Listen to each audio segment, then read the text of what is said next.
अरब खरब लो द्रव्य हो, उदय अस्त लो राज। साहब उस जमाने में थे जिस जमाने में धन की बहुत बहुल्यता थी, रजवाड़े थे। उस वक्त की बात कह रहे हैं कि अरब खरब लो द्रव्य हो, उन लोगों के पास रहती भी थी। उन लोगों से चर्चा करते हैं कि अरब खरब लो द्रव्य हो, उदय अस्त लो राज, और थी भी उदय अस्त लो राज था, राजपाट सब कुछ था, लेकिन लोगों के दिमाग में भक्ति न थी। भक्ति ना होने के कारण से क्रूरता थी, और उस क्रूरता को इंगित करते हैं। साहब कहते हैं कि ये सब धन दौलत के सामने भक्ति बहुत बड़ी चीज है। भक्ति किसे कहते हैं? भक्ति नाम होता है समर्पण। अब हर व्यक्ति अपने अपने तरीके से भक्ति करता है। कोई तो भगवान को समर्पण होता है,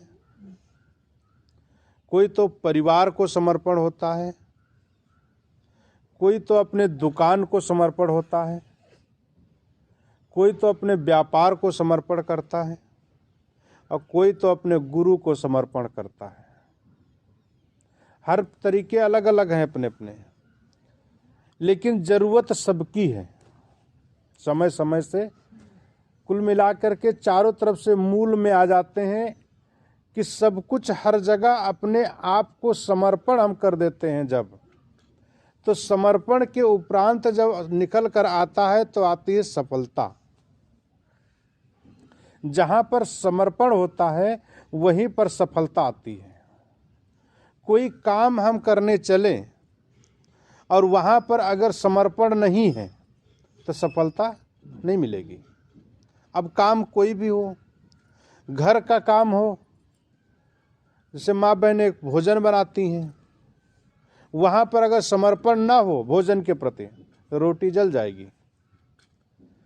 मन कहीं अंते है चित अंते है, मनुआ क्या करेगा, कुछ न कुछ गलत हो जाएगा। चावल चूल्हे पे चढ़ा दिए हैं, मन में वहाँ है नहीं, मन कहीं दूसरी जगह है, तो चावल जल जाएगा या गल जाएगा। इसलिए वहाँ समर्पण की जरूरत है। परिवार में कोई भी काम हो, पति पत्नी के प्रति पत्नी, पति के प्रति बच्चों, माँ के प्रति माँ, बच्चे के प्रति परिवार एक दूसरे के प्रति समर्पण मांगता है। कुल मिला के हमारा जीवन एक दूसरे को समर्पण मांगता है। खाली पति पत्नी पे ही नहीं, पूरा का पूरा जीवन एक दूसरे पे समर्पण है। और जिस दिन एक दूसरे पे समर्पण हो जाएगा, सफलता कोई आपसे छूट नहीं सकती है, सफलता इधर उधर हो नहीं सकती है। और हमारा जीवन यही मांगता है, और इन्हीं सब चीजों से हम दूर रहते हैं। एक दूसरे के ऊपर समर्पण होना चाहता है तो दूसरा तीसरे के ऊपर नहीं होना चाहता। दुकान पे यही हालत है, व्यापार में यही हालत है। व्यापार में समर्पण नहीं हो पाता है, दुकान खोल देते हैं और वहाँ उसके प्रति सही टाइम नहीं दे पाते हैं, सही नियमबद्ध से वहाँ रह नहीं पाते, दुकान नहीं चलती है। खेती के प्रति वही हालत है, खेती में हम देख नहीं पाते हैं और वो खेती गलत हो जाती है। इसी तरीके से सारे व्यवहार दशा है। ये एक हिस्सा होगा व्यवहार की दशा, एक हिस्सा होगा परमार्थ की दशा। व्यवहार और परमार्थ।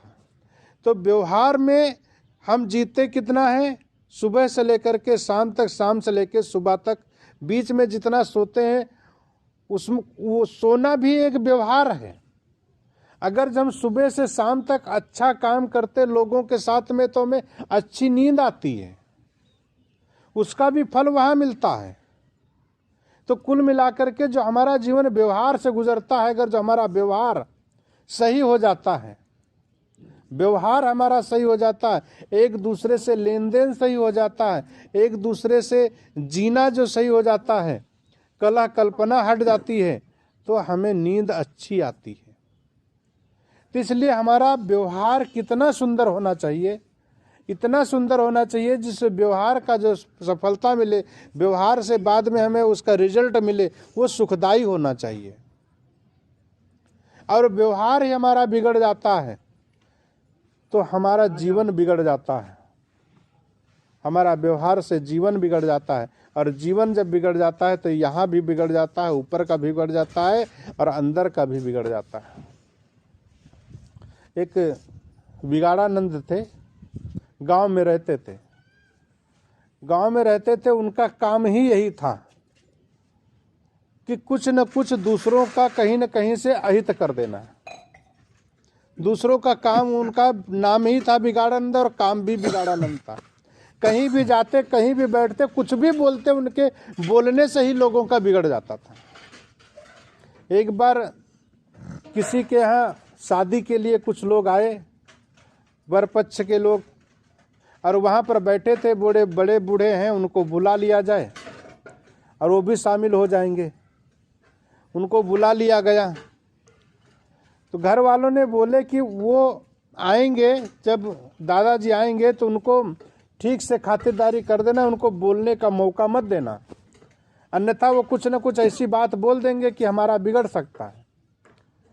ठीक वैसा ही किया गया और उनको टोटल सुविधा दिए, टोटल व्यवस्था कर दी गई।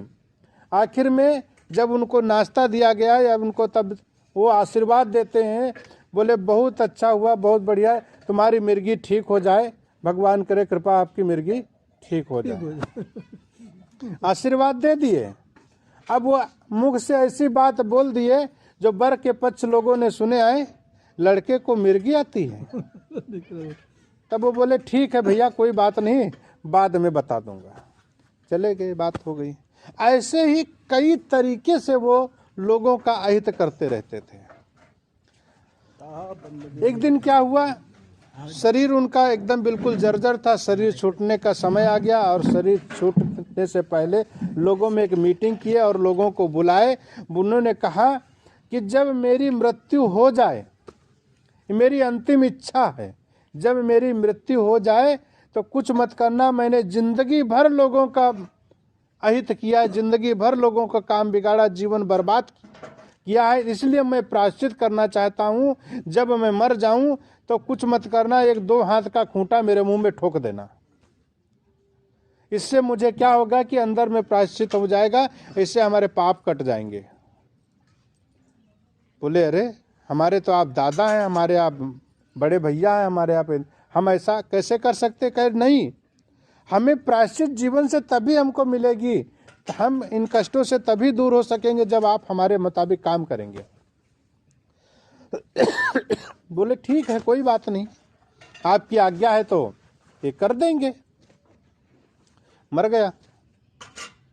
कुछ दिनों के बाद बोले दादाजी ने तो ऐसा कह गए थे, एक खूंटा लाए अब गड़ा दिए उनके उसमें। नहाने धोने के बाद में अब खूंटा गड़ा है, ऊपर से कफन बढ़ाए तो वो सीधा हो गया, भाई खूंटा गड़ा है, उनको ले जाना है। और ले जा रहे थे, राम राम सत्य बोलते बोलते जा रहे थे पूरे गांव के लोग। उधर से देखे कि जाते ही थे, गांव के बाहर में शमशान था, वहाँ ले जाना था। रोड थी, रोड से कुछ पुलिस वाले जा रहे थे। उन्होंने कभी ऐसी लाश देखा नहीं था, वो तो बराबर समतल होती थी, वो खूंटा गड़ा था।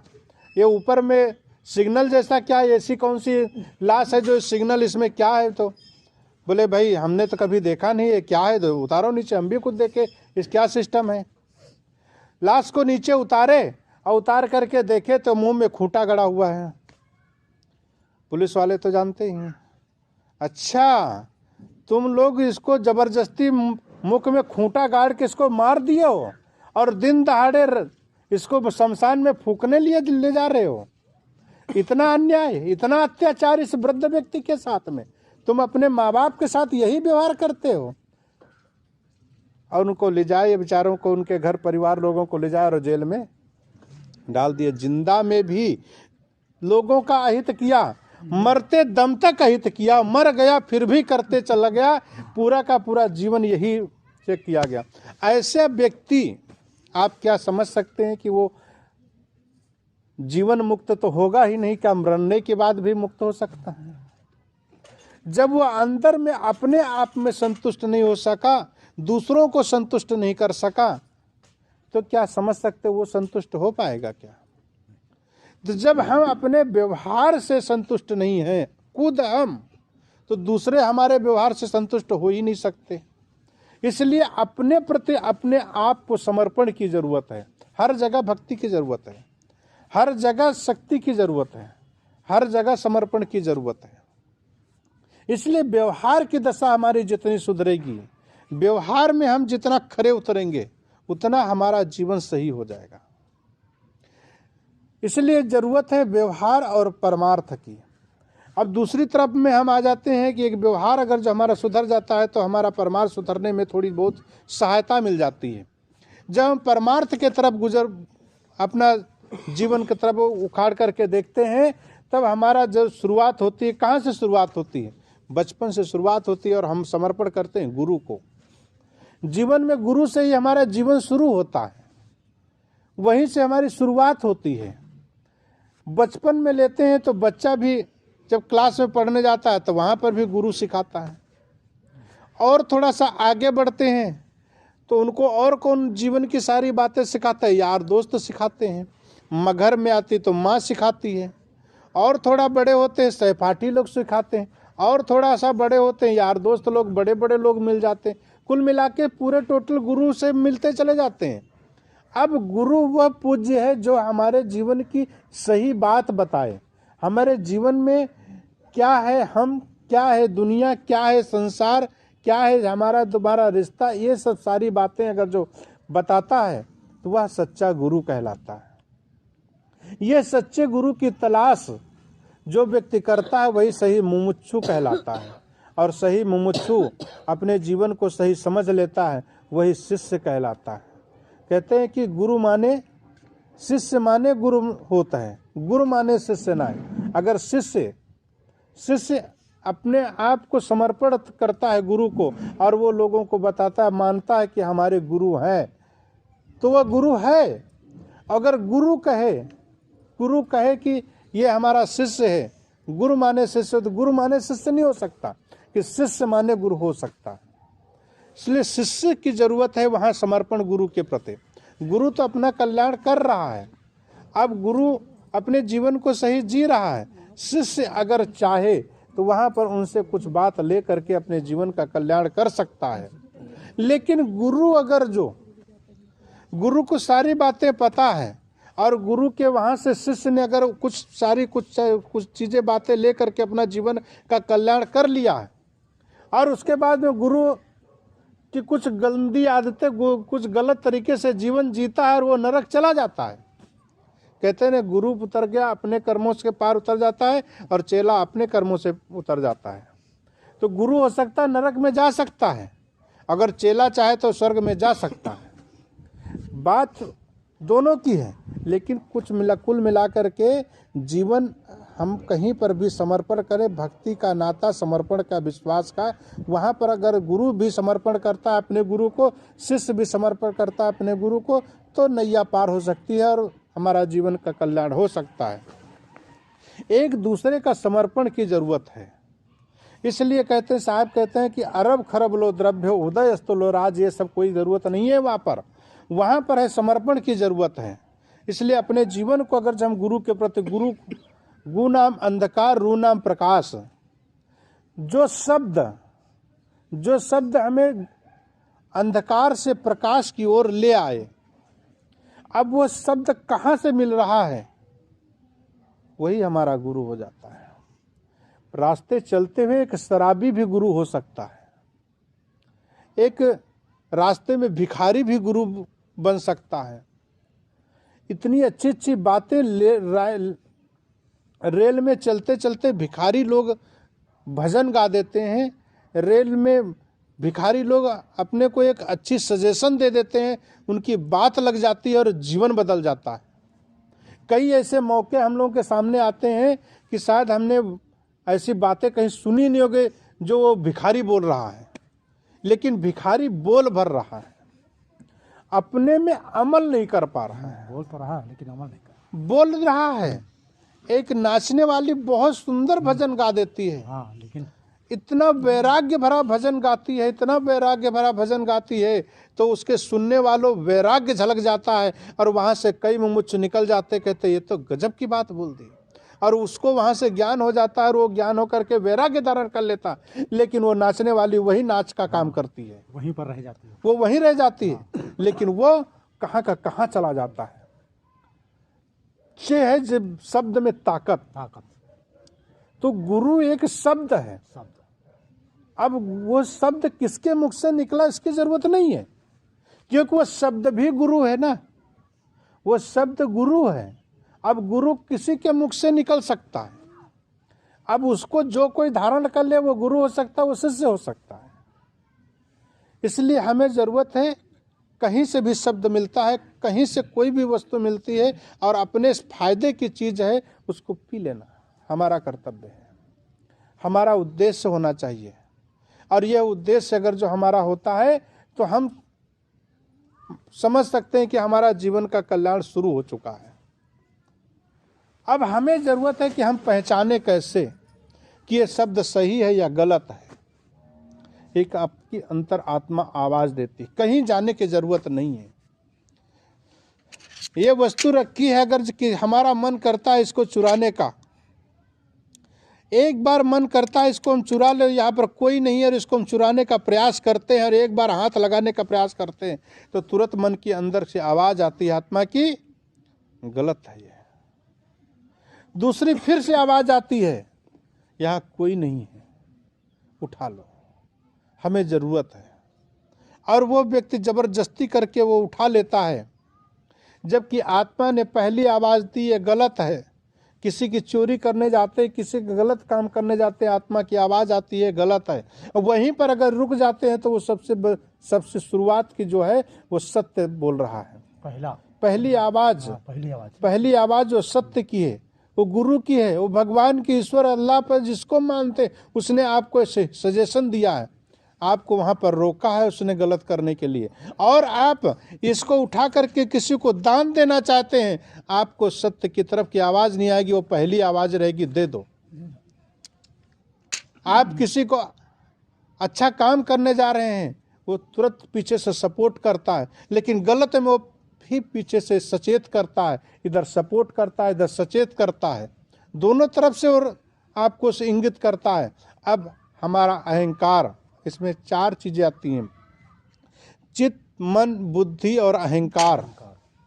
चित्त से चिंतन होता है, मन से संकल्प विकल्प होता है, बुद्धि से निश्चय होता है, अहंकार से कर्म होता है। एक छोटी सी चीज हम यहाँ से उठाए, इतना केवल उठा के यहाँ डाल दे, इसमें 4 चीजें काम करी। अंतःकरण 4 करण का होता है, वहीं पर चित्त से चिंतन होता है, बुद्धि से निश्चय होती है, और जैसे चित्त से चिंतन हुआ कि हम उठाएं या न उठाएं, मन में संकल्प विकल्प हो रहा है, अभी ने इसने काम नहीं शुरू किया, मन से संकल्प विकल्प हुआ उठाऊं या ना उठाऊं, चित्त मन बुद्धि ने क्या किया, बिल्कुल हाँ उठा लो, अहंकार गया और उसको काम कर दिया। एक काम, छोटे से मोबाइल को हमने उठा करके यहाँ रखा, यहाँ पर भी 4 चीजें लगी, लेकिन इतनी फास्ट लग जाती है कि तुरंत डिसडायरेक्शन, तुरंत सजेशन दे देती है, अंदर सेंसर लगे हुए हैं सब चीज़ों के। तो शरीर एक बहुत बड़ी चीज़ है, मन एक बहुत बड़ी चीज़ है, मन पे काम करना, संत गुरुजन कहते हैं कि मन पे काम करो। ई मन चंचल, ई मन चोर, ई मन शुद्ध ठगहार, मन मन करते सुर नर मुनि जाड़े, मन के लक्ष्य द्वार। ये मन बहुत व्याकुल करता है, ये मन बहुत परेशान करता है, इसलिए मन पे हम काम करते हैं। संत गुरुजन मन को इतना झकझोर करते, इतना सही से लगाते, फिर भी मन के इतने लक्ष्य लाखों दरवाजे हैं, फट से निकल जाता है। यहाँ पर हम सब लोग बैठे हैं, पता नहीं किसका मन किधर निकल गया होगा, पता नहीं किसका मन खेत में चला गया होगा, पता नहीं किसका मन दिल्ली बॉम्बे कहाँ लाखों कोसों लाखों किलोमीटर चला जाता है और तुरंत फिर आ जाता है। इतना ये मन चंचल है। और चंचल क्यों है? क्योंकि प्रकृति में चंचलता है, प्रकृति में ही चंचलता है, और जब प्रकृति में चंचलता है तो वहीं पर से मन भी चंचल है। इसलिए इस चंचल मन को निर्विकार रहित हमको करना है। संतो सहज समाधि भली, आंख न रूंदो कान न मूंदो। मतलब संत सदगुरु कबीर साहब कहते हैं कि समाधि वही है, हम घर में बैठ करके अपने आप को शोध सकते हैं, मन को जो संकल्प विकल्प से रहित कर सकते हैं, लेकिन कब? जब गुरु के चरणों में हमारे मन की डोरी बंधी होगी तब। गुरु के चरणों से मन की डोरी हमारी अगर हटी तो दुर्घटना घटी, हमारे मन में ही दुर्घटना घट जाती है और हमारा जीवन की बर्बादी शुरू हो जाती है। इसलिए अपने मन को संत गुरुजनों के चरणों में, संत गुरुजनों के साहित्यों में, संत गुरुजनों के सत्संग से जैसी जैसी उस समय की महत्ता हो वहाँ पर जा कर के अपने जीवन को समर्पण करना चाहिए, अपने मन को समर्पण करना चाहिए। और समर्पण करके जो हमें लाभ मिलेगा वह जो हमें बहुत अतुलनीय होता है, वो भक्ति है, वही भक्ति कहलाती है। भक्ति ऐसा नहीं कि हम मंदिर में जाकर के घंटी बजाएं, मंदिर में जाकर के पूजा करें, आरती करें, जब संत गुरुजन आए तभी हम भक्ति करें। भक्ति साहब के ना रहने के बाद में भी भक्ति होती है, साहब है तब भी होती है, नहीं है तब भी उनकी याद में भक्ति होती है। याद का अपने जीवन को सुधार लो, वही सबसे बड़ी भक्ति है। सत्संग क्या है? सत्संग सबसे बड़ा सत्संग है अपने से बात कर लेना। दुनिया के लोगों से तो हम बहुत बात करते हैं, सुबह से शाम तक हम बात करते करते पूरा जीवन व्यतीत हो जाता। कभी अपने तरफ मुड़ करके अपने आप से बात कर लो, कभी बैठो अपने आप से बात करो। अपने सदगुरु अभिलाष साहब कहते थे कि आत्मा में लौट आना ही सत्संग है। ये बात आत्मा में लौट आना ही सत्संग है, उसी को सत्संग कहते हैं।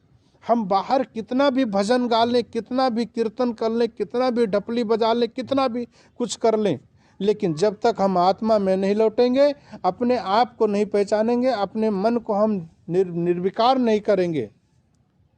योग भी कहता है योगश्चित्त वृत्ति निरोधा, अपने मन को निर्विकार कर लेना।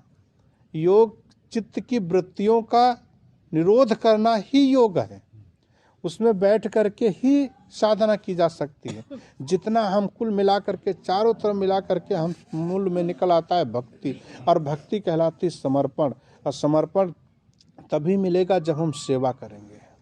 अब सेवा कोई ज़रूरी नहीं हम संत ही मिले तभी सेवा करें। सेवा आप अपने बच्चों की कर रहे हैं, सेवा आप अपने पत्नी की कर रहे हैं, परिवार की कर रहे हैं, घर गांव समाज यार दोस्त सबकी सेवा ही तो है। सदगुरु कबीर साहब कहते हैं कि जो कुछ करूं सो पूजा, जो कुछ करूं सो पूजा। आप जो कुछ भी कर रहे हैं सब पूजा है, लेकिन मन में भाव तो बनाएं कि हम पूजा कर रहे हैं।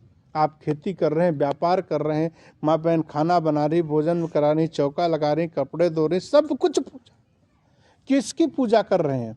घर में परिवार में जितने भी हैं वो सब देवी देवता हैं। ये मान के चले कि देवी देवता उस मंदिर में नहीं, देवी देवता हमारे घर में है। और जिस दिन देवी देवता घर में हम समझ लेंगे, उस दिन हमारी न रोटी जलेगी, न भात गलेगा, न दाल जलेगी, न कपड़ा में अच्छे से साफ हो गए, खेती में व्यापार में उन्नति में सब जगह उन्नति होगी। लेकिन हम कल्पना करते हैं स्वर्ग की ऊपर में और भगवान की पूजा करना चाहते हैं मंदिरों में जा कर के, और उधर से वापस होते हैं तो घर में आ कर के एक दूसरे से लड़ाई करते हैं। अगर जो हम भगवान मानते, ईश्वर मानते, खुदा गाड अल्लाह मानते, उसकी बनाई हुई अपनी ये जितनी मूर्तियां हैं, जब भगवान की बनाई हुई वस्तुओं से हम प्रेम नहीं कर सकते तो भगवान से क्या प्रेम करेंगे? भगवान की बनाई हुई सारी सृष्टि है, उसी से प्रेम कर लो। भगवान की बनाई हुई सारी मूर्तियां हैं, उसी से प्रेम कर लो। जब हम आपस में प्रेम नहीं कर सकते तो भगवान मिल जाएगा तो क्या कर लोगे उसको? उससे भी भीख मांगोगे। तो कुल मिलाकर के जहां पर समर्पण होगा वहीं पर भक्ति होगी। इसलिए अपने परिवार के प्रति समर्पण रखना, अपने गुरु के प्रति समर्पण रखना। जितने संत मिल जाएं, संत दशा में जो चल रहे हैं, उन संतों के प्रति समर्पण होना, कुल मिला के गुरु का दिया हुआ जो शब्द है उसके प्रति समर्पण होना, उसके प्रति सेवा करना सबसे बड़ी भक्ति। सदगुरु कबीर साहब कहते हैं कि अरब खरब लो द्रव्य हो, उदय अस्त लो राज्य, भक्ति महात्म ना तुलत इस सब को ने काज। भक्ति के सामने सब फीके हैं, इसलिए अपने जीवन को वहां से हटा करके गुरु की भक्ति में लगाने का प्रयास करो। बोलिए सदगुरुदेव की जय।